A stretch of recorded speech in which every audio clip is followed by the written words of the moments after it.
اعوذ باللہ من الشیطان الرجیم بسم اللہ الرحمن الرحیم الحمد للہ رب العالمین الصلاۃ والسلام علی اشرف الانبیاء والمرسلین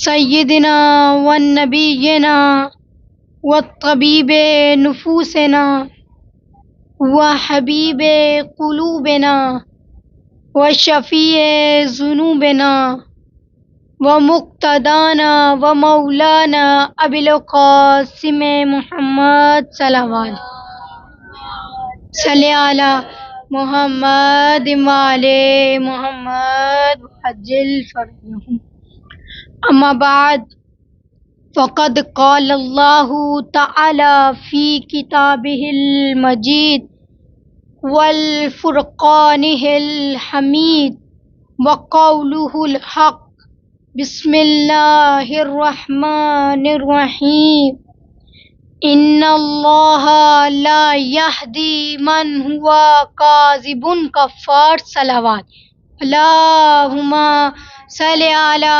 محمد وعلی محمد وعجل فرجهم. عزیزان محترم، صاحبان علم و دانش، موالیان علی و بطول و جانثاران اولاد رسول، عزاداران امام حسین، صاحبان ایمان و تقوی اور میرے لیے قابل قدر اور قابل احترام ساتھیوں، آج میری اس مختصر سی گفتگو کا موضوع سخن جھوٹ ہے۔ جھوٹ ایک ایسا گناہ ہے کہ جسے گناہان کبیرہ میں شامل کیا گیا ہے۔ خداوند متعال اپنی کتاب مقدس قرآن مجید میں سورہ زمر کی آیت نمبر 3 میں فرماتا ہے، بسم اللہ الرحمن الرحیم ان اللہ لا یہدی من ہوا کاذب کفار۔ خدا فرماتا ہے ان اللہ، بے شک اللہ، لا یہدی، ہدایت نہیں کرتا، من ہوا، اس کی، جو کاذب کفار، جو جھوٹا ہے، جو شخص جھوٹ بولتا ہے، جو سچ نہیں بولتا، جو حق کے خلاف بولتا ہے۔ اس کا مطلب یہ ہوا کہ جھوٹ بولنا اس قدر گناہ ہے، جھوٹ بولنا اس قدر بدبختی ہے کہ اگر جھوٹا اللہ کی بارگاہ میں بھی چلا جائے لیکن خدا اس کی ہدایت نہیں کرے گا۔ کیا کبھی ایسا ہو سکتا ہے کہ اگر کوئی شخص بارگاہ الہی میں چلا جائے اور وہ ہدایت سے محروم رہ جائے؟ اس کی وضاحت کے لیے میں آپ کے سامنے ایک مثال واضح کرتی چلوں کہ اگر ایک پیاسا شخص ہے، وہ بارش میں جائے، کیا کبھی ایسا ہو سکتا ہے کہ وہ پیاسا رہ جائے؟ جی ہاں، ایسا ہو سکتا ہے، لیکن یہ ایک صورت میں ہو سکتا ہے کہ اگر وہ اپنا منہ بند ہی رکھے گا، اپنا منہ کھولے گا ہی نہیں، اس سے اس کی پیاس نہیں بجھ سکتی، اس سے وہ سیراب نہیں ہو سکتا۔ اسی طرح سے اگر ایک فٹ بال وہ سمندر کی نچلی سطح میں بھی چلا جائے لیکن کبھی بھی اس کے اندر پانی نہیں جا سکتا۔ کیوں؟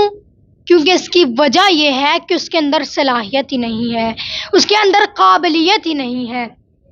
اسی طرح سے اگر ایک پلاسٹک کا بیج ہم اسے مٹی میں بوئیں گے، کتنی حفاظت کریں گے، کتنا پانی دیں گے اور موسم بھی ہو بہار کا، تو آپ مجھے بتائیے کیا وہ پلاسٹک کا بیج اگ سکتا ہے؟ بتائیے نا، نہیں۔ اگر ہم اسے مٹی میں بوئیں گے لیکن وہ کبھی بھی اگ نہیں سکتا۔ اگر اسی بیج کو، پلاسٹک کے بیج کو ہم جنت الفردوس میں بھی لگا دیں گے لیکن کبھی بھی وہ پروان نہیں چڑھ سکتا، کبھی بھی وہ اگ نہیں سکتا۔ کیوں؟ اس کی وجہ کیا ہے؟ پانی میں کمی نہیں ہے، زمین میں کمی نہیں ہے، بلکہ اس کی وجہ یہ ہے کہ اس بیج کے اندر صلاحیت ہی نہیں ہے، اس بیج کے اندر قابلیت ہی نہیں ہے کہ وہ پروان چڑھ سکے۔ تو جیسے بیج کے لیے صلاحیت کا ہونا ضروری ہے، بیج کے لیے قابلیت کا ہونا ضروری ہے، اسی طرح سے انسان کے اندر بھی صلاحیت کا ہونا ضروری ہے۔ انسان کے اللہ اکبر، یا رسول اللہ، یا علی، اللہم صلی علی محمد مال محمد وعجل فرجہم۔ تو جیسے بیج کے لیے صلاحیت کا ہونا ضروری ہے، بیج کے لیے قابلیت کا ہونا ضروری ہے، اسی طرح سے انسان کے اندر بھی صلاحیت کا ہونا ضروری ہے، انسان کے اندر قابلیت کا ہونا ضروری ہے۔ اگر انسان کے اندر قابلیت نہیں ہوگی، انسان کے اندر صلاحیت ہی نہیں ہوگی، اگر وہ نبی کے گھر میں پیدا ہو یا نبی کی محفل میں آ جائے یا نبی کے گھر میں بیاہ کر آ جائے، لیکن کبھی بھی وہ ہدایت نہیں پا سکتے۔ جیسے حضرت نوح کی بیوی، حضرت لوط کی بیوی، اگرچہ نبی کے گھر میں بیاہ کر آئیں لیکن ہدایت نہیں پا سکیں۔ کیوں؟ کیونکہ ان کے اندر قابلیت ہی نہیں تھی، ان کے اندر صلاحیت ہی نہیں تھی کہ وہ ہدایت پا سکیں۔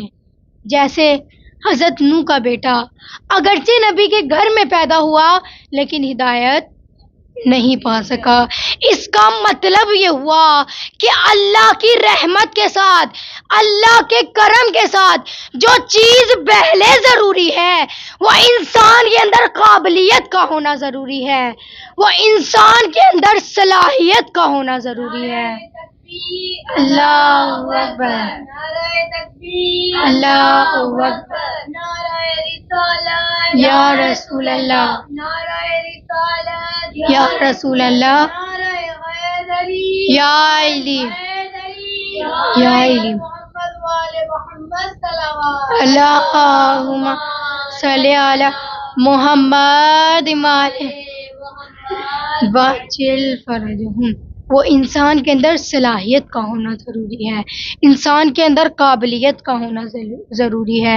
علامہ محمد اقبال فرماتے ہیں، ہم تو مائل بے کرم ہیں کوئی سائل ہی نہیں، ہم تو مائل بے کرم ہیں کوئی سائل ہی نہیں، راہ دکھلائے کسے راہ روئے منزل ہی نہیں، ہم تو مائل بے کرم ہیں کوئی سائل ہی نہیں، راہ دکھلائے کسے راہ روئے منزل ہی نہیں، تربیت عام تو ہے جوہر قابل ہی نہیں، تربیت عام تو ہے جوہر قابل ہی نہیں، جس سے تعمیر ہو آدم کی یہ وہ گل ہی نہیں، ہم تو مائل بے کرم ہیں کوئی سائل ہی نہیں، راہ دکھلائے کسے راہ روئے منزل ہی نہیں، تربیت عام تو ہے جوہر قابل ہی نہیں، جس سے تعمیر ہو آدم کی یہ وہ گل ہی نہیں، کوئی قابل ہو تو ہم شان کئی دیتے ہیں، کوئی قابل ہو تو ہم شان کئی دیتے ہیں، ڈھونڈنے والوں کو دنیا بھی نہیں دیتے ہیں۔ اللہ اکبر، یا رسول اللہ، یا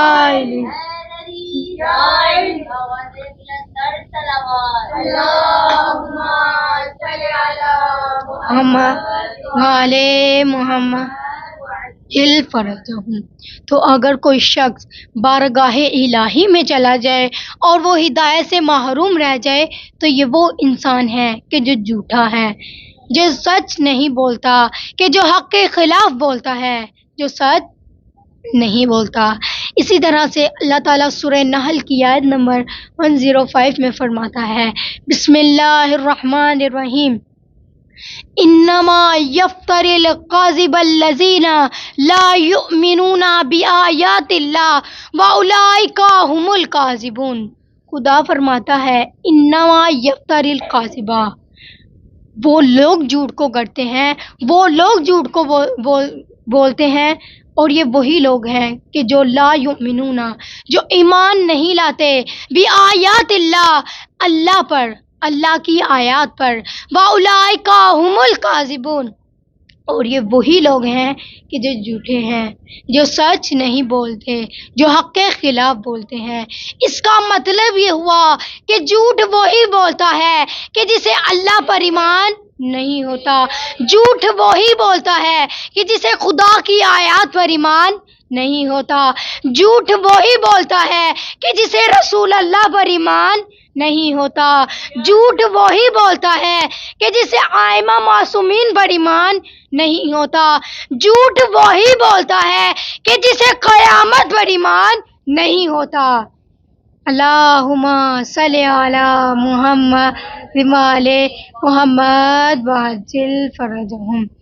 اللہ تعالیٰ سورہ زمر میں فرماتا ہے کہ اللہ جھوٹے کی ہدایت نہیں کرتا، اور سورہ نحل میں فرمایا کہ جھوٹا اللہ پر ایمان نہیں لاتا، اور پھر اللہ تعالیٰ سورہ آل عمران کی آیت نمبر 61 میں فرماتا ہے کہ جو آیت مباہلہ ہے، یہ آیت محمد و آل محمد کی شان میں اتری ہے۔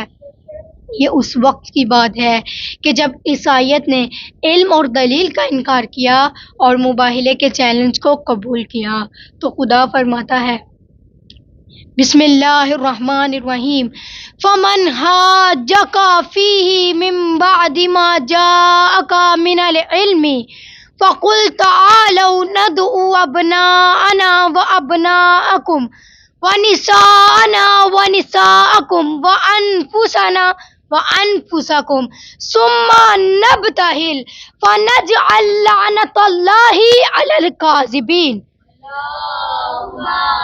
صلی علی محمد وآل محمد وعجل فرجہم۔ خدا فرماتا ہے فمن حاجک فیہ من بعد ما جاءک من العلم، کہ اے رسول اگر کوئی آپ کے پاس جھگڑا کرنے کے لیے آئے، اگر وہ علم اور دلیل کے ساتھ آئے، فقل، تو اے نبی کہہ دیجئے، تعالو، آؤ، ندعو، ہم بلاتے ہیں، ابناءنا و ابناءکم، ہم اپنے بیٹوں کو بلاتے ہیں اور تم اپنے بیٹوں کو بلاؤ، ونساءنا ونساءکم، ہم اپنی عورتوں کو بلاتے ہیں اور تم اپنی عورتوں کو بلاؤ، وانفسنا وانفسکم، ہم اپنے نفس کو لاتے ہیں اور تم اپنے نفس کے لاؤ، ثم، پھر، نبتہل، ہم مباہلہ کریں گے، فنجعل لعنۃ اللہ علی الکاذبین، پھر جھوٹوں پر اللہ کی لعنت ہوگی۔ یہاں پر میں ضروری بات عرض کرتی چلوں، وہ یہ ہے کہ ابناءنا، اس میں بہت وسعت پائی جاتی ہے، اس میں بہت سے بیٹے آ سکتے ہیں، نساءنا میں بہت سی خواتین آ سکتی ہیں، انفسنا میں بہت سے نفس آ سکتے ہیں، لیکن تاریخ کہتی ہے بڑے مدینے میں، بڑے مجمع میں رسول اللہ نے ابناءنا میں جن کو چنا وہ امام حسن و حسین علیہ السلام ہے۔ اور زندہ آباد، زندہ آباد، مردہ آباد، بے شمار، بے شمار، محمد و آل محمد صلوات، اللہم دمال محمد واجل فرجہم، وہ امام حسن و حسین علیہ السلام ہیں۔ اور نساءنا میں اگرچہ بہت سی خواتین آ سکتی تھیں، لیکن نساءنا میں جن کو چنا وہ مرکز آیت مباہلہ، وارث چادر تطہیر، دختر رسول خدا، زوجائے علی مرتضی، مادر حسنین، ملکہ کونین، ام السبتین، ام الحسنین، ام الائمہ، ام ابیہا، فخر مریم، فخر آسیہ، فخر حوا، فخر مریم، سیدہ طاہرہ، مطہرہ، راضیہ، مرضیہ، مبارکہ، محدثہ، صدیقہ، بطول عذرا، سیدۃ النساء العالمین اور فاطمہ الزہرا کی ذات ہے۔ یا زہرا، یا زہرا، یا زہرا، یا زہرا، یا زہرا، یا زہرا، یا زہرا، یا زہرا، یا زہرا، سلامت رہیں یا زہرا، یا زہرا، یا زہرا، اللہم صلی علی محمد محمد واجل فرجہم۔ قرآن مصطفیٰ کی حقیقت ہے فاطمہ، قرآن مصطفیٰ کی حقیقت ہے فاطمہ، معراج میں جو اتری وہ آیت ہے فاطمہ۔ قرآن مصطفیٰ کی حقیقت ہے فاطمہ، معراج میں جو اتری وہ آیت ہے فاطمہ، ہے عالمی کے لیے رحمت رسول پاک، ہے عالمی کے لیے رحمت رسول پاک، خود رسول پاک کی رحمت ہے فاطمہ۔ قرآن مصطفیٰ کی حقیقت ہے فاطمہ، معراج میں جو اتری وہ آیت ہے فاطمہ، ہے عالمی کے لیے رحمت رسول پاک، خود رسول پاک کی رحمت ہے فاطمہ۔ حسنین ماں کے قدموں میں بیٹھے ہیں اس لیے، حسنین ماں کے قدموں میں بیٹھے ہیں اس لیے، جنت کے شہزادوں کی جنت ہے فاطمہ۔ حیدر حیدر حیدر حیدر، حیدر حیدر حیدر، حیدر حیدر حیدر حیدر،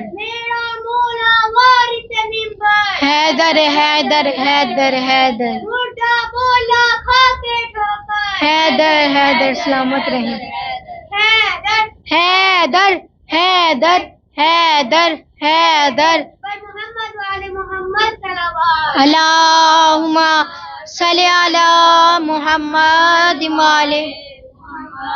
واجل۔ خدا فرماتا ہے فمن حاجک فیہ من بعد ما جاءک من العلم فقل تعالوا ندعو ابناءنا وابناءکم ونساءنا ونساءکم وانفسنا وانفسکم ثم نبتہل فنجعل لعنت اللہ علی الکاذبین۔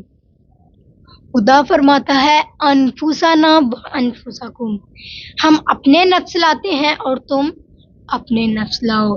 جب نفس کی بات آئی تو دیکھو تو صحیح رسول نے کس کا انتخاب کیا، رسول نے کس کو بلایا، رسول نے کس کو دعوت دی، رسول نے کس کو چنا تو فقط ایک کو چنا۔ بھرے مدینے میں، بھرے مجمع میں رسول اللہ نے ایک کا انتخاب کر کے بتایا کہ سارا مدینہ ایک طرف اور امیر المومنین ایک طرف، سارے اصحاب ایک طرف اور حیدر کرار ایک طرف، سارا زمانہ ایک طرف اور علی ایک طرف۔ اگر علی بھی اصحاب کی طرح ہوتے تو اصحاب بھی صف میں کھڑے ہوتے، لیکن رسول نے علی کو اپنے بستر پر سلا کر بتایا۔ فتح مکہ والے دن بتوں کو توڑتے وقت علی کو اپنے شانوں پر کھڑا کر کے بتایا، اور غدیر خم کے میدان پہ علی کے دونوں ہاتھوں کو بلند کر کے مجمع کو دکھا کر بتایا کہ سارے اصحاب ایک طرف اور علی ابن ابی مرتضیٰ ایک طرف۔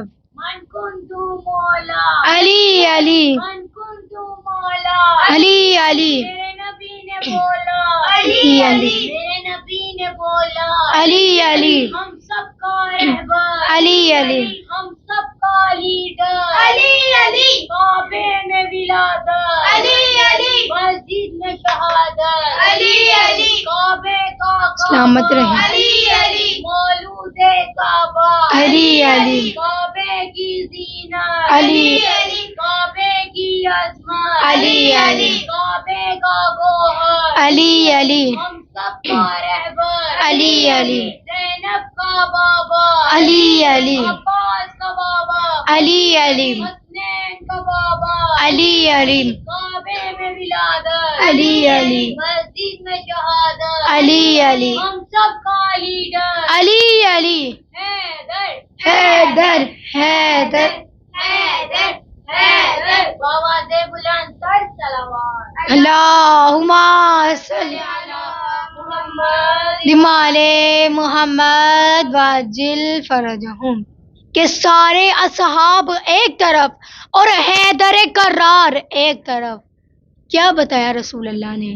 یہ بتایا رسول اللہ نے کہ اصحاب مکرم ہیں مگر اپنی جگہ پر. اصحاب مکرم ہیں مگر اپنی جگہ پر، غیر اپنی جگہ، لخت جگر اپنی جگہ پر، خور اپنی جگہ، گنچائے تر اپنی جگہ پر، سنگ اپنی جگہ، لال و گوہر اپنی جگہ پر. پہلو میں جو بیٹھا ہو اسے دل نہیں کہتے، پہلو میں جو بیٹھا ہو اسے دل نہیں کہتے، راہروں کو کبھی راہبر منزل نہیں کہتے. یا علی یا علی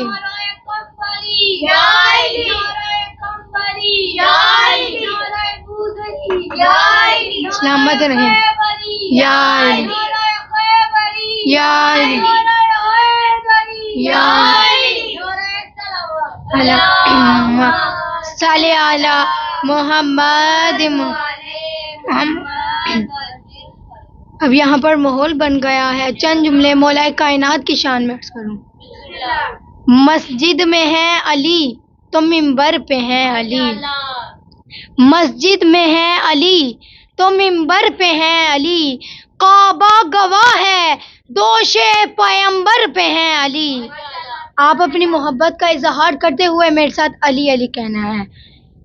مسجد میں ہے علی تو منبر پہ ہے علی، مسجد میں ہے علی تو منبر پہ ہے علی. بلند آواز سے، مسجد میں ہے علی تو منبر پہ ہے علی، کعبہ گواہ ہے دوش پیمبر پہ ہے علی.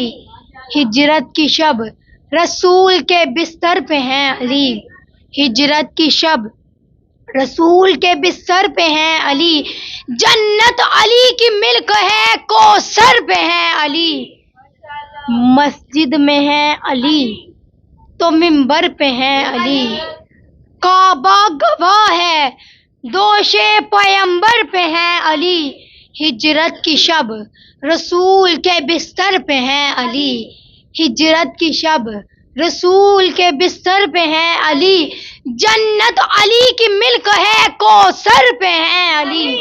ہر جاں علی ملیں گے نہ دامن بچائیے، ہر جاں علی ملیں گے نہ دامن بچائیے، بچنا علی سے ہے تو جہنم میں جائیے. یا علی یا اللہم صلی علی محمد باجل فرجہم. تو خدا فرماتا ہے فمن حاجک فیہ من بعد ما جاءک من العلم فقل تعالوا ندعو ابناءنا وابناءکم ونساءنا ونساءکم وانفسنا وانفسکم ثم نبتہل فنجعل لعنت اللہ علی الکاذبین. خدا فرماتا ہے ثم پھر، نبتہل ہم مباہلہ کریں گے فَنَجْعَلْ لَعْنَتَ اللَّهِ عَلَى الْكَاذِبِينَ، پھر جھوٹوں پر اللہ کی لعنت ہوگی۔ یہاں پر میں ضروری بات عرض کرتی چلوں، غور سے سنیے گا کہ ابنانا یہ جمع کا صیغہ ہے، اس میں بہت سے بیٹے آ سکتے تھے، نساءنا میں بہت سی خواتین آ سکتی تھی، انفسنا میں بہت سے نفس آ سکتے تھے، لیکن رسول اللہ ابنانا میں فقط 2 بیٹے لے کر گئے، نساءنا میں فقط 1 خاتون لے کر گئے، انفسنا میں فقط 1 نفس لے کر گئے۔ اس کی وجہ کیا ہے؟ اس کی وجہ یہ ہے کہ وہاں پر بیچنی تھی جھوٹوں پر لعنت، اس لیے وہی جا سکتا تھا کہ جس نے زندگی میں کبھی بھی جھوٹ نہ بولا ہو، اس لیے سچے ساتھ گئے تھے، صادقین ساتھ گئے تھے۔ تاریخ کہتی ہے کہ جب عیسائیت نے اپنا انا کی جگہ امام حسن و حسین کو دیکھا، نساءنا کی جگہ سیدہ کو دیکھا، انفسنا کی جگہ شیر خدا، مشکل کشا، مولا کائنات، امیر المومنین، مطلوب کل طالب، غالب علی کل غالب کو دیکھا تو انہوں نے کہا کہ خدا کی قسم ہم ایسے چہرے دیکھ رہے ہیں کہ اگر یہ پہاڑ کو حکم دے تو پہاڑ اپنی جگہ چھوڑ جائے۔ تو عیسائیت نے طے کیا کہ ہم ہار کو قبول کر لیں گے لیکن ہم لعنت کو قبول نہیں کریں گے۔ انہوں نے کہا کہ ہم ہار کو قبول کر لیں گے لیکن رسول اللہ کے مقابلے میں آنے کو قبول نہیں کریں گے، ہم ہار کو قبول کر لیں گے لیکن ہم جناب سیدہ کے مقابلے میں آنا قبول نہیں کریں گے، ہم ہار کو قبول کر لیں گے لیکن ہم مولا علی کے مقابلے میں آنا قبول نہیں کریں گے۔ انہوں نے کہا کہ ہم ہار کو قبول کر لیں گے لیکن امام حسن کے مقابلے میں آنا قبول نہیں کریں گے۔ انہوں نے کہا کہ ہم ہار کو قبول کر لیں گے لیکن امام حسین کے مقابلے میں آنا قبول نہیں کریں گے۔ اب عیسائیت نے پیچھے ہٹ کر اپنے آپ کو لعنت سے تو بچا لیا، انہوں نے مباہلے کو کینسل کر کے اپنے آپ کو لعنت سے تو بچا لیا، لیکن خدا نے آیت مباہلہ کو ختم نہیں کیا، خدا نے آیت مباہلہ کو کینسل نہیں کیا۔ کیوں؟ اس کی وجہ کیا ہے؟ اس کا راز کیا ہے؟ طریقہ تو یہ تھا جب مباہلہ ختم ہو جاتا، جب مباہلہ کینسل ہو جاتا تو طریقہ تو یہ تھا کہ آیت مباہلہ بھی ختم ہو جاتی، آیت مباہلہ بھی کینسل ہو جاتی، لیکن خدا نے آیت مباہلہ کو کینسل نہیں کیا بلکہ قیامت تک قرآن کے سینے میں آیت مباہلہ کو رکھ کر امت مسلمہ کو پیغام دیا، جان لو جو بھی رسول کے مقابلے میں آئے گا وہ بھی جھوٹا، جو بھی امام علی کے مقابلے میں آئے گا وہ بھی جھوٹا، جو مولا علی کے مقابلے میں آئے گا وہ بھی جھوٹا، جو جناب سیدہ کے مقابلے میں آئے گا وہ بھی جھوٹا، جو امام حسن کے مقابلے میں آئے گا وہ بھی جھوٹا، اور جو امام حسین کے مقابلے میں آئے گا وہ بھی جھوٹا۔ زندہ آباد، زندہ آباد، زندہ آباد، مردہ آباد، مردہ آباد، بے شمار، بے شمار۔ اللہم صلی علی محمد وعجل فرجہم۔ راوی بھی میرا اور روایت بھی میری ہے، راوی بھی میرا اور روایت بھی میری ہے، زہرا ہے میرا نام شریعت بھی میری ہے، راوی بھی میرا اور روایت بھی میری ہے، زہرا ہے میرا نام شریعت بھی میری ہے، بیٹی ہوں نبی کی نبوت بھی میری ہے، بیٹی ہوں نبی کی نبوت بھی میری ہے، زوجہ ہوں میں حیدر کی امامت بھی میری ہے، راوی بھی میرا اور روایت بھی میری ہے. زہرا ہے میرا نام، شریعت بھی میری ہے. بیٹی ہوں نبی کی، نبوت بھی میری ہے. زوجہ ہوں میں حیدر کی، امامت بھی میری ہے.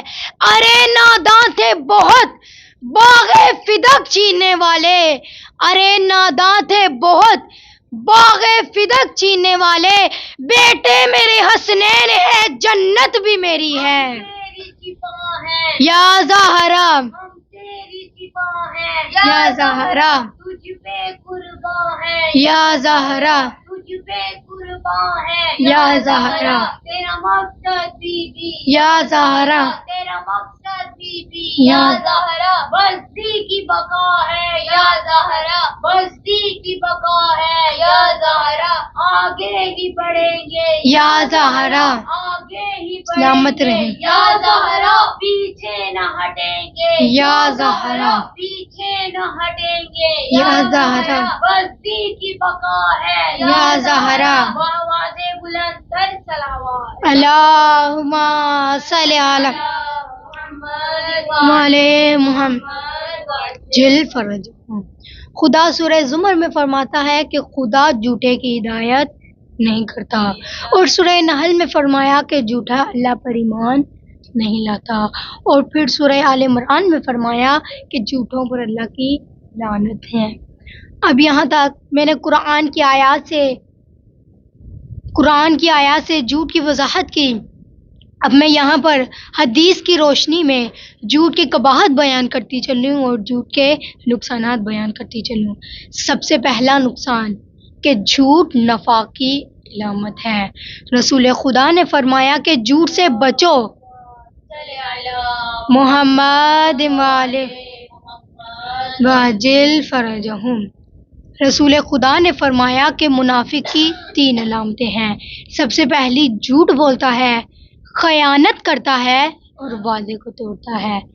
جھوٹ بولنے والے کا دوسرا نقصان یہ ہے کہ جھوٹ سے کفر پیدا ہوتا ہے. رسول خدا صلی اللہ علیہ وآلہ وسلم نے فرمایا کہ جھوٹ سے بچو. رسول خدا سے کسی شخص نے پوچھا، یا رسول اللہ وہ کون سا عمل ہے کہ جو انسان کو جہنم میں لے جاتا ہے؟ تو رسول اللہ نے فرمایا کہ جھوٹ گناہ کا سبب ہے، اور گناہ کفر کا سبب ہے، اور کفر انسان کو جہنم میں لے جاتا ہے. جھوٹ بولنے والے کا تیسرا نقصان یہ ہے کہ جھوٹ اپنے بولنے والے کو ہلاک کر دیتا ہے. رسول خدا نے فرمایا کہ جھوٹ سے بچو کیونکہ اس میں ہلاکت اور تباہی ہے. جھوٹ بولنے والے کا چوتھا نقصان یہ ہے کہ جھوٹ اپنے بولنے والے سے انسانی صورت چھین لیتا ہے. رسول اللہ جناب زہرا سے فرماتے ہیں کہ میں نے معراج پر ایک ایسی عورت کو دیکھا کہ جس کا منہ سور جیسا اور جس کا جسم خچر جیسا. تو اس کی وجہ یہ تھی کہ وہ جھوٹ بولتی تھی اور فساد پھیلاتی تھی. جھوٹ بولنے والے کا پانچواں نقصان یہ ہے کہ جھوٹوں کے لیے مخصوص عذاب ہے. رسول خدا نے فرمایا کہ میں معراج پر گیا، میں نے معراج پر ایک ایسے شخص کو دیکھا کہ جو الٹا لیٹا ہوا تھا اور اس کے پاس ایک فرشتہ مقرر تھا کہ جو اسے عصا مارتا اس کے منہ کے ٹکڑے ٹکڑے ہو جاتے، اور فرشتہ وہی عمل کو دہراتا تب تک خدا اس کی دوسری حالت بدل دیتا، پہلے والی حالت بدل دیتا. تو اس کے عذاب کا سبب یہ تھا کہ وہ صبح ہوتے ہی گھر سے باہر نکلتا تھا اور ایسا جھوٹ بولتا تھا کہ جس سے پوری دنیا کو نقصان ہوتا تھا. اب اسے قیامت تک یہی عذاب ملتا رہے گا. ایسے شخص کے بارے میں اللہ تعالیٰ قرآن مجید میں سورہ نساء کی آیت نمبر 56 میں فرماتا ہے، بسم اللہ الرحمن الرحیم، ان الذین کفروا بآیاتنا سوف نصلیہم نارا کلما نضجت جلودہم بدلناہم جلودا غیرہا لیذوقوا العذاب ان اللہ کان عزیزا حکیما. خدا فرماتا ہے ان الذین کفروا بآیاتنا، بے شک وہ لوگ میری آیات سے کفر کرتے ہیں. سوفا، جو لوگ کفر اختیار کرتے ہیں، سوفا ان قریب، نسلیہم جلیں گے، نارن آگ میں، نازدت پھر جلیں گی، جلودہم ان کی جلدیں، بدلناہم پھر ہم بدل دیں گے، بدلناہم جلودن غیرہا نئی جلدوں میں، لیذوقوا العذاب تاکہ یہ عذاب کا مزہ چکھ سکے، ان اللہ کان عزیزا حکیما کہ بے شک اللہ عزیزاً حکیم ہے۔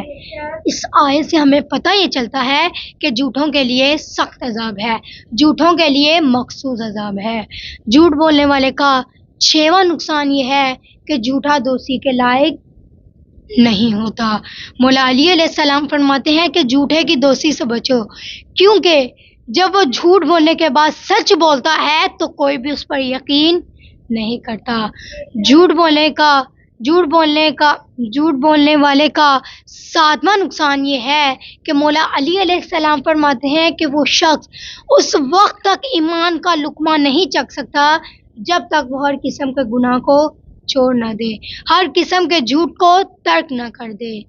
جھوٹ بولنے والے کا 8واں نقصان یہ ہے کہ امام محمد باقر علیہ السلام فرماتے ہیں، صلی علی محمد وآل محمد وعجل فرجہم، کہ امام محمد باقر علیہ السلام فرماتے ہیں کہ خدا نے تمام برائیوں کو ایک کمرے میں بند کر دیا ہے اور اسے تالا لگا دیا ہے، اور اس تالے کی چابی شراب ہے، اور جھوٹ شراب سے بھی بدتر ہے۔ جھوٹ بولنے والے کا 9واں نقصان یہ ہے کہ امام حسن عسکری علیہ السلام فرماتے ہیں، صلی علی محمد وآل محمد وعجل فرجہم، کہ امام حسن عسکری علیہ السلام فرماتے ہیں کہ تمام برائیوں کو ایک کمرے میں بند کر دیا جائے اور اسے تالا لگا دیا جائے تو اس تالے کی چابی جھوٹ ہے۔ جھوٹ بولنے والے کا 10واں نقصان یہ ہے کہ امام جعفر صادق علیہ السلام فرماتے ہیں، صلی علی محمد وعجل فرجہم، کہ امام جعفر صادق علیہ السلام فرماتے ہیں کہ جھوٹوں کے لیے سزا یہ ہے کہ خدا اس کے اوپر بھول کو مسلط کر دے گا، اس لیے جب وہ جھوٹ بولے گا پھر وہ دوسرا جھوٹ بولے گا، وہ پہلے والے جھوٹ کے خلاف ہو جائے گا اور وہ لوگوں میں ذلیل و رسوا ہوگا۔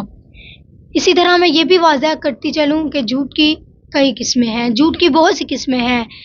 وہ جھوٹ بولنا کہ جس سے جھگڑا فساد پیدا ہو، ہر وہ جھوٹ کہ جس سے جھگڑا فساد پیدا ہو، اس میں کوئی شک نہیں کہ یہ گناہ کبیرہ میں شامل ہے، لیکن اگر اس جھوٹ کی وجہ سے جتنا بھی فساد برپا ہوگا اتنا ہی اسے عذاب ملے گا، اتنی ہی اسے سزا ملے گی۔ جھوٹ بولنے والے کی دوسری قسم یہ ہے کہ ہنسی مذاق میں جھوٹ بولا جائے، یعنی یہ وہ جھوٹ ہے کہ جو تفریح اور ٹائم پاس کرنے کے لیے بولا جائے۔ اگر اس میں ہیلپنگ ورڈز ہوں کہ جس سے دوسرے انسان کو پتہ چل جائے یہ مذاق کر رہا ہے تو یہ حرام نہیں ہے، یہ جھوٹ نہیں ہے، تو جھوٹ بولنا بھی حرام ہے۔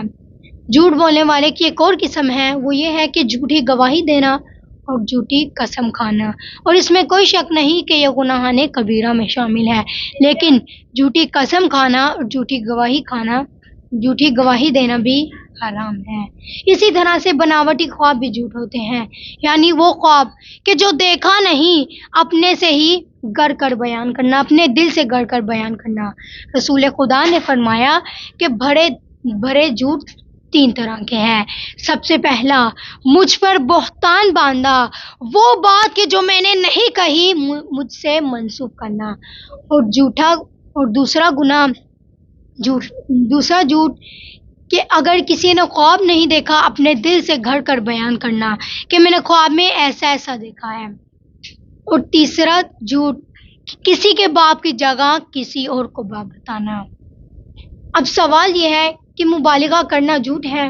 مبالغہ سب سے پہلے جاننا ضروری ہے، مبالغہ کسے کہتے ہیں۔ مبالغہ اگر کسی نے 1 یا 2 مرتبہ کام کہا ہے کہ یہ کام کر دو، لیکن وہ نہیں کرتا، کہ پھر وہ بعد میں کہتا ہے کہ میں نے 1000 مرتبہ کہا ہے کہ یہ فلاں کام کر دو، تو تو یہ جھوٹ نہیں ہے. کیوں؟ کیونکہ اس کی وجہ یہ ہے کہ جو کہہ رہا ہے اس کو بھی پتا کہ میں نے 1000 مرتبہ نہیں کہا، اور جو سن رہا ہے اس کو بھی پتا ہے کہ اس نے 1000 مرتبہ نہیں کہا. تو یہ جھوٹ نہیں ہے، یہ حرام نہیں ہے، یہ جائز ہے. اسی طرح سے کیا کہاوتیں بھی جھوٹ ہوتی ہیں؟ کہاوتیں وہ کہ جو اچھی بات سمجھانے کے لیے کہی جاتی ہیں، جو عقلی بات سمجھانے کے لیے کہی جاتی ہیں، اگرچہ وہ سچ نہیں ہے لیکن اس کے پیچھے اس کا کوئی مقصد ہے، اس کے پیچھے اس کی کوئی مصلحت ہے، اس لیے ایسی کہاوتیں بیان کرنے میں کوئی حرج نہیں.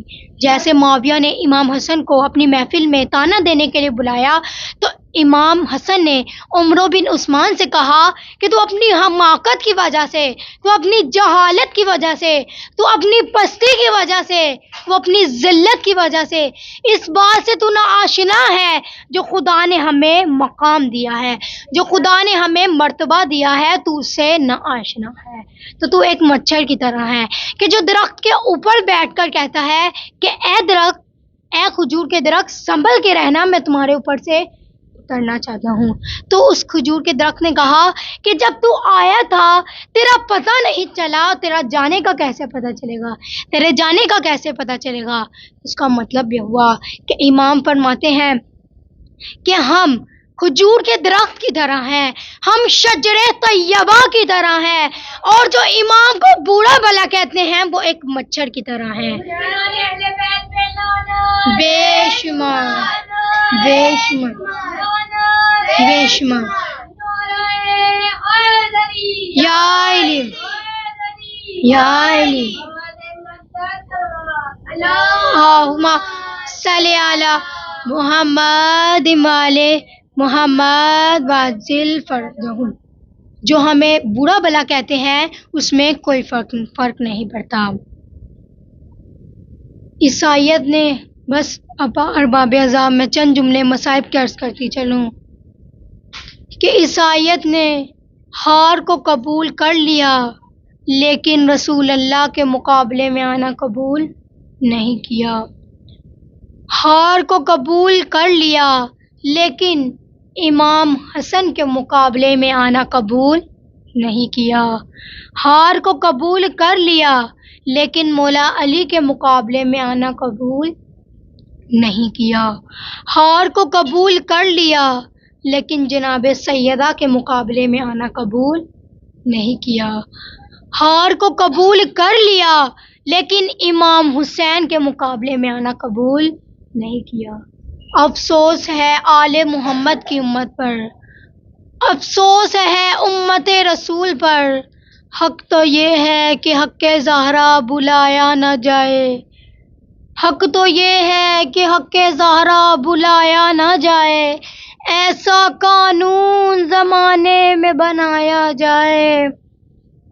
حق تو یہ ہے کہ حق زہرا بلایا نہ جائے، ایسا قانون زمانے میں بنایا جائے. جس کی تعظیم کو اٹھتے تھے پیغمبر، جس کی تعظیم کو اٹھتے تھے پیغمبر، اس کا کردار نصابوں میں پڑھایا جائے، اس کا کردار زمانے کو بتایا جائے. کیا یہی درس دیا تھا محمد نے تم کو کہ میرے بعد میری بیٹی کو ستایا جائے، کہ میرے بعد میری بیٹی کو رلایا جائے، کہ میرے بعد میری بیٹی کا در جلایا جائے، کہ میرے بعد میری بیٹی کا در گرایا جائے. بس ارباب عزا عزت بھی بڑی تھی تو مصیبت بھی بڑی تھی. عصر عاشور جب حضرت عباس کے بازو کٹ چکے، جب علی اکبر کے برچی لگ چکی، جب قاسم کا لاشا گھوڑوں کی ٹاپوں سے پامال ہو چکا،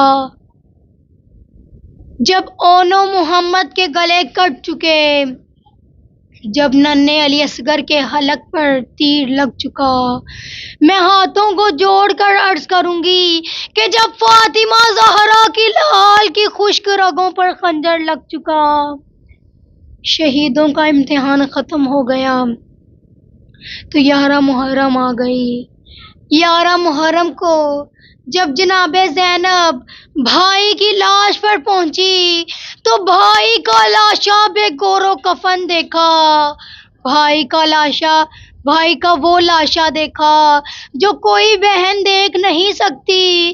خدا آپ سب کے بھائیوں کو سلامت رکھے، لیکن یہ منظر بی بی زینب نے دیکھا وہ کوئی بہن دیکھ نہیں سکتی۔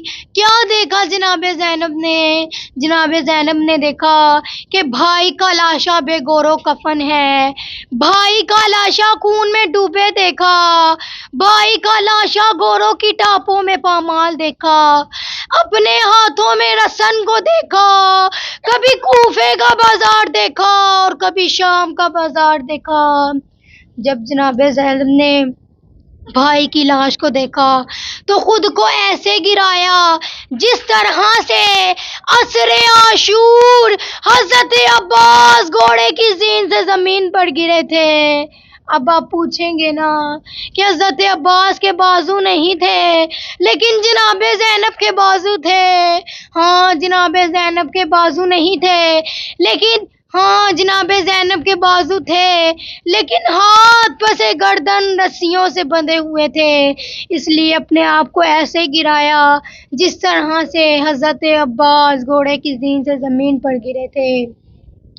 گرنے کے بعد بھائی کی لاش کا طواف کرنا شروع کیا اور فرمانے لگی، انت اخی الحسین، کیا میرا بھائی حسین تو ہی ہے؟ کیا ماں نے جسے چکیاں پیس کر پالا وہ حسین تو ہی ہے؟ کیا نانا جس کے لیے سواری بنا کرتے تھے وہ حسین تو ہی ہے؟ کیا جنت سے جس کے لیے لباس آتا تھا وہ حسین تو ہی ہے؟ تاریخ کہتی ہے، تنادی سیدہ زینب بصوت حزین وقلب کئیب، تاریخ کہتی ہے کہ جناب زینب نے اپنے بندھے ہوئے ہاتھوں سے بھائی کی لاش کو اٹھایا، ایک مرتبہ غور سے دیکھنے لگی، جب بھائی کے بدن کا کوئی حصہ صحیح و سالم نظر نہ آیا تو بھائی کی کٹی ہوئی رگوں کا بوسہ لینا شروع کیا۔ تاریخ کہتی ہے، تنادی سیدہ زینب بصوت حزین وقلب کئیب، تاریخ کہتی ہے کہ جناب زینب نے بھائی کی لاش کو دیکھ کر ایک چیخ ماری کپ کپاتی ہوئی آواز سے اور ٹوٹے ہوئے دل سے ایک نوحہ پڑھا۔ آپ نے شاعروں کی زبان سے نوحے سنے ہوں گے، آپ نے شاعروں کی زبان سے مرثیے تو سنے ہوں گے، لیکن آج اس دکھیا بہن کے مصائب سنے، آج اس دکھیا بہن کا نوحہ سنے۔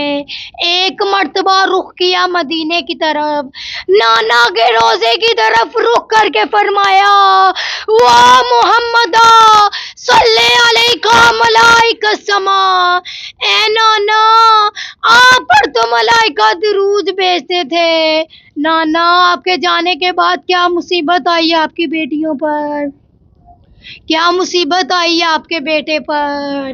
اور فرمایا، ھذا حسین بالعریٰ، کربلا کی تپتی ہوئی دھوپ ہے، ننگے آسمان کے نیچے بے گور و کفن، گوروں کی ٹاپوں سے پامال، ایک کٹے ہوئے سر کے ساتھ نانا آپ کے نواسے حسین کا لاشا پڑا ہوا ہے۔ نانا آپ پوچھیں گے نا کہ حسین کو غسل کیسے دیا گیا؟ مرمل بالدماء، کہ حسین کا لاشا خون سے لپٹا ہوا تھا، حسین کو پانی سے غسل نہیں دیا گیا بلکہ آپ کے نواسے کو حسین ہی کے خون سے غسل دیا گیا۔ اور ایک ایسا جملہ کہا کہ جسے میں بیان نہیں کر سکتی، لیکن اس خوف سے کہ کہیں آل محمد کے مصائب کو چھپایا نہ جائے، بی بی نے فرمایا، مقطع الاعضاء اسے کہتے ہیں کہ جس کے جسم کے اعضاء جگہ جگہ سے کاٹ دیے جائیں۔ فرمانے لگی، نانا اپنے نواسے حسین کی حالت تو دیکھیے، سر جسم سے جدا ہے، گردن جسم سے کاٹ دی گئی ہے اور گھوڑوں کی ٹاپوں سے پامال، بدن جا بجا ہو چکا ہے۔ نانا آپ پوچھیں گے نا کہ حسین کے جسم کے اعضاء کیسے جا بجا ہو گئے؟ تو جب کربلا کربلا کے بن میں لعینوں نے حکم دیا کہ سب کی لاش پر گھوڑے دہرائے جائیں۔ ہر کوئی آتا اپنے قبیلے والے اور اپنے عزیز کے لاشیں کو اٹھا کر لے جاتے کہ ہم لاشوں پر گھوڑے نہیں دوڑانے دیں گے۔ حر کے قبیلے والے آئے، حر کے لاشیں کو اٹھا کر لے گئے کہ ہم حر کے لاشیں پر گھوڑے نہیں دوڑانے دیں گے۔ حبیب ابن مظاہر کے قبیلے والے آئے، حبیب ابن مظاہر کے لاشیں کو اٹھا کر لے گئے کہ ہم حبیب ابن مظاہر کے لاشیں پر گھوڑے نہیں دوڑانے دیں گے۔ ایک لاشا رہ گیا نانا آپ کے حسین کا کہ جس کی پامالی کے لیے 10 گھوڑے معین کیے گئے، 5 گھوڑے مشرق کی جانب کھڑے کیے گئے، 5 گھوڑے مغرب کی جانب کھڑے کیے گئے۔ میں ہاتھوں کو جوڑ کر عرض کروں گی کہ مشرق کے گھوڑے مغرب کی طرف دوڑائے اور مغرب کے گھوڑے مشرق کی طرف دوڑائے، اور درمیان میں آپ کے نواسے حسین کا لاشا تھا، وہ لعین کہ جس نے حسین کی لاش پر گھوڑے دہرائے تھے۔ آ کر عمر سعد سے کہنے لگا کہ اے عمر سعد مجھے سب سے بڑا انعام دینا۔ عمر سعد لعین نے کہا کہ اے لعین تو نے کیا کام کیا؟ اس نے کہا کہ میں نے حسین کی لاش پر اتنے گھوڑے دہرائے کہ جس کے لیے سیدہ زینب کو کہنا پڑا مقطع الاعضا، نانا حسین کے جسم کے اعضاء جگہ جگہ سے کاٹ دیے گئے، اور ایک آخری جملہ کہا وَبَنَاتُكَ السَّبَايَا، اے نانا آپ کی بیٹیوں کو قیدی بنایا گیا، کبھی کوفے کے بازار میں لے جائی جاتی ہیں، کبھی شام کے بازار میں لے جائی جاتی ہیں، کبھی شرابیوں کے دربار لے جائی جاتی ہیں، اور یہ وہی منظر ہے کہ جسے سید السجاد برداشت نہیں کر سکتے اور فرمانے لگے اے کاش میری ماں مجھے جنم نہ دیتی کہ یہ منظر میں اپنی آنکھوں سے دیکھوں کہ مجھے شام کے بازار میں ایسے گھسیٹا جا رہا تھا کہ جس طرح سے ایک حبشی غلام کو گھسیٹا جاتا ہے۔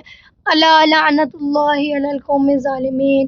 روتی ہوئی آنکھوں سے دعا کریے اے پروردگار بنت پیغمبر کا واسطہ، ام البنین زوجائے حیدر کا واسطہ، زہرا کی بیٹیوں کے کھلے سر کا واسطہ، اور جو کربلا میں لٹ گیا اس گھر کا واسطہ۔ اے پروردگار جو بہنیں بے اولاد ہیں انہیں جناب علی اصغر کے صدقے میں نیک اور صالح اولاد عطا فرما، جن کے پاس اپنے گھر نہیں ہیں انہیں مولا علی کی جاگیر کے صدقے میں اپنے اپنے گھر عطا فرما۔ اللہم صلی علی محمد وعلی محمد۔